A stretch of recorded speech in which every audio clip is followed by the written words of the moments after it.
Hi guys, this is Dr. Elena Estanol, and I am going to be sharing with you one of the tips that applies to productivity and mindset. So, one of the tools that I'm going to be using with you is something that I've created that's called the choice process. And this probably is going to be a really nice complement to what Janet Eakers taught to us.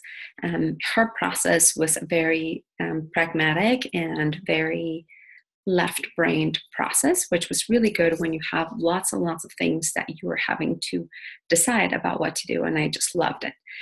What I want to share with you, what I want to teach you is that an intuitive process, which is really coming more from your right side of your brain and really mostly from your heart and your gut. Now, what we know is that leaders that make the best decisions do so by following their intuition rather than their mind. We have been socialized to believe that it is making decisions with our mind and the idea of mindset. And of course, I'm a peak performance psychologist, so there's a lot of emphasis that is put on the mind.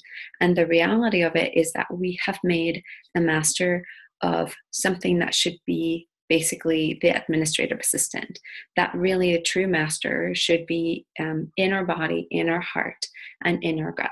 And so a lot of times we are trying to make decisions from our mind and we end up spinning in circles and we waste lots and lots of time and lots of energy and effort working really hard and hustling to make those decisions rather than being able to really get into the flow of life, to get into that peak performance experience that is really about the ease, the grace, and the flow. So I'm going to be sharing the screen with me so that I can take you through this process, and I'll also add the PDF to it so that you can get to access and use it. So this is a technique that you would probably use when you are needing to make a choice between two things. If you have more than two things, then you probably would want to use probably Janet's process first, and then if you had two things, then you would want to use it. I do want to say that one of the things in which our intuition will allow us to tell us that we are not fully in alignment and doing what we need to be doing is through distraction, through procrastination, and through overthinking something. And the other piece is just fear. A lot of times when we feel fear and we have the sense that something doesn't feel good or anxiety producing. And a lot of people have simplified the idea of intuition from the perspective of if it doesn't feel good, it's bad. And if it feels good, then it's a good thing. And I completely disagree with it, because the great decisions are probably going to stretch you outside of your comfort zone. Every time that you're about to step into becoming a bigger person, you are going to be stepping into, I talk about becoming a legendary leader. Every time that you are stepping into something, a bigger challenge, you are elevating yourself to the next level, you are rising up, it's going to feel uncomfortable. All of the fears from your ego are going to come rushing in, and it's going to feel really, really scary. And so for me, and one of the things that I teach my clients is that if something's scary, actually pay really close attention to it, because perhaps that is the thing that you need to do, because that is perhaps the thing that's going to stretch you and grow you the fastest. So rather than trying to combat fear or conquer fear, I think about embrace fear. Look at fear as one of your greatest allies, just like looking at failure as one of your greatest allies, because it is through both of those things that we're going to grow the most. So I guess that's one tip. The second tip, I am going to share my screen and I'm going to go through this with me. So one of the things that you probably will benefit from is to actually try to select, bring to mind two things that you are trying to make a decision about. And I'm going to expand this just so that you can see it. I know that whenever I see some of Ryan's videos, I'm like, I can't see. Can you make it bigger? So I'm going to try to make it bigger.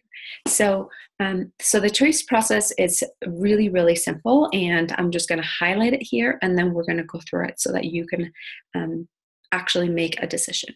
So the first part is about really getting out of your head and into your body. So it's really about connecting to your body, connecting to your breath, and really settling down.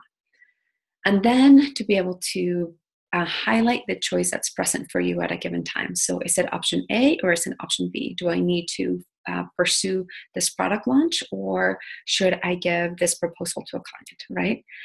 And then to outwardly pick one choice to focus on. So we're going to work on one choice at a time. And you're going to want to have a piece of paper and a pen next to you so that you can take notes as you are getting some of this information. Then, the fourth part is you're going to go inward, we're going to connect to that choice, and we're going to feel into it. We're going to connect to all of the pieces, and then you're going to record, and then you're going to evaluate, and then we're going to go and do the same thing for the other choice. So I'm going to lead you through this. This is, well, I said maybe you want to have a piece of paper. I guess you could just download this and you can have this next to you, and then you can write as we go.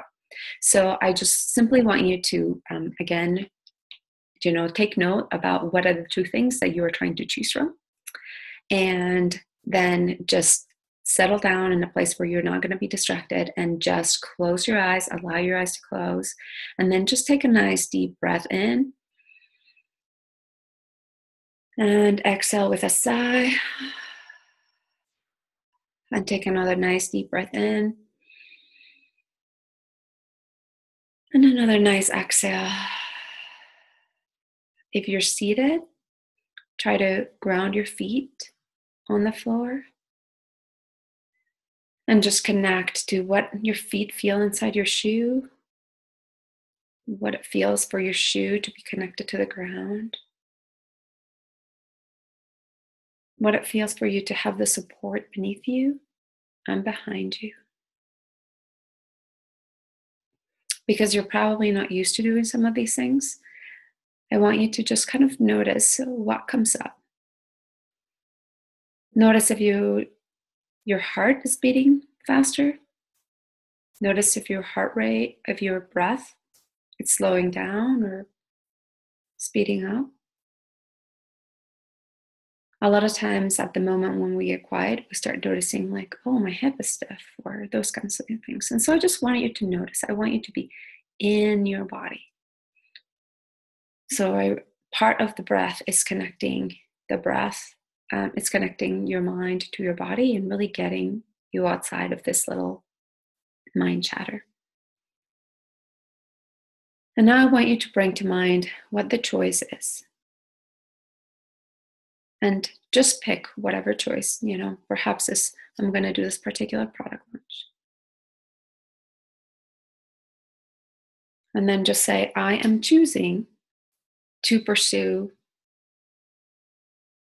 this product launch. I am choosing. And in this moment, as you are actually saying, I am choosing, and it could be in word or you can actually say it, I want you to connect with that choice. I want you to actually imagine being in that choice. I want you to see yourself doing that, executing that, living in that particular choice, noticing how your life is changing or unfolding differently because of that choice. I want you to notice what it feels like. What are the sounds around you, the smells, the sights, and mostly how it feels to have made that choice in your body. So you are projecting yourself into the future, and it's what I call leaping time, projecting time forward, and you are feeling yourself into that choice as if it's happening this moment. And I want you to connect to what is the first thing that comes up when you think about, I am doing this thing from your head, from your mind. So this is your chance to actually allow all of the things that come up, like, oh, this is a great idea because blah, blah, blah, and all of the pros, maybe all of the cons. And just notice what those things are. If it feels difficult to open your eyes and write these things down, ideally you'd want to be doing that. If that feels difficult, maybe you could just turn on your phone recorder and then just record. And then you can write it down later. So record everything that comes up when you think about actually executing this choice. And when you're finished with that, I want you to actually tune in to your body, your heart. And notice what your heart feels like. Now, when I say heart, a lot of people go to feelings. And so if that makes it easier for you, then record feelings. So this might be like, I'm feeling really excited or joyful or anticipatory. Maybe you're like, oh, I'm kind of feeling kind of nervous or dreading it. So it doesn't matter what it is, just record. Record any and all of the feelings that are showing up. And then I want you to actually go to pure sensations. So I want you to record any kind of sensation that you are noticing in your heart. This is the part that most of us actually struggle with the most. So this might be like, my heart is fluttery, or it's beating faster, or it feels wavy. It doesn't really matter. So whatever the sensation, I want you to notice what are the sensations in your heart.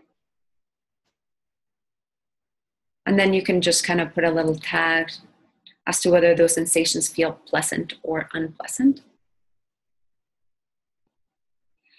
And again, I say this because a lot of times sensations are neutral, and it's when we start thinking about them that we start interpreting them as positive or negative.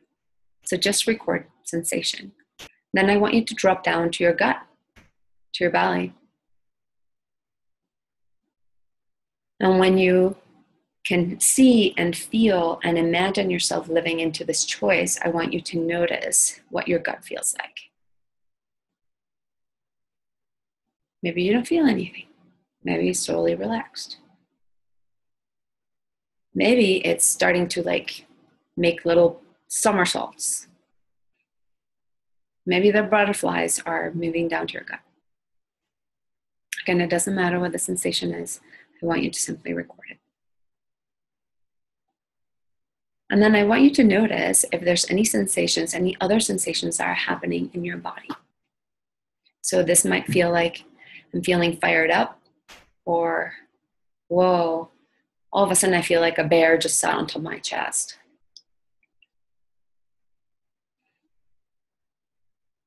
So, and I just want you to simply record them, notice them. And then I want you to evaluate, to take note of what you've recorded. Notice what was there and pay particular attention to how it felt. Did you feel joyful, uplifted, and happy? Or did you feel constricted, heavy, brought down? This is really, really important because usually the energetic current, we are energy beings, the energetic current of a particular choice is going to actually be informing through our bodies. So if you can recall in any time in your life, whenever you've made a decision that has been sort of an instinct, gut instinct decision, is probably an intuitive decision. And a lot of times they might not make sense up here, but they just feel good. You just know that that's the right thing that you need to do. And that's really, really important for you to connect to that, because you can make all the plans in the world, but if you're going against your own wisdom and your own intuition, you actually are going to be struggling a lot more and reinventing the wheel a lot more. So again, we're going to go through this entire process. You're going to go through this entire process. Just for the sake of brevity, I'm not going to go through it again, but feel free to rewind and then go through the exact same process and now pick the other choice and then feel into that other choice and notice how that feels. A lot of times we might have choices where like our brain, our head says, oh, this is totally the right choice because and as you start feeling into your body, something just does not feel right. I can only tell you, for me, most of the time, whenever I feel like I need somebody else to validate or to tell me or to say like, hey, like, does that sound, usually it's not the right choice. Because most of the time when I'm super in alignment, it all of a sudden feels like Legos fitting together and it's like, click. And it's like, yeah. And it's easy and flowy. And then all of a sudden, I don't really feel the need to have to ask anybody else because I just know that that is the right choice. So if you can start training yourself, intuition, it's something that you can totally train yourself. I'm going to stop the share just because intuition is totally a skill that we all have. It's underdeveloped when we haven't been using it. So if you start training yourself and start using it in a consistent basis, you will start recognizing that everything starts flowing. You start making decisions much easier and things just show up even without you working super hard at them. And so my encouragement is that, it's a productivity tip because even though it makes you slow down, it allows you to actually tap into your own wisdom and your own sense of what is right. Other people can give you feedback about the specifics and the copy and all of these things, but ultimately, nobody else lives in your body. Nobody else lives in your shoes or in your life, only you. So you have all of the answers that you are seeking. You simply need to learn to tune into them. And the faster that you develop that skill, the better leader that you will become, the easier your business will flow, the more joyful and meaningful and fun your relationships will become. And all of a sudden, you'll just be living in a state of flow more and more. So this is Dr. Elena Estanol with Intuitive Business Mastery signing off. Defy the ordinary, become extraordinary.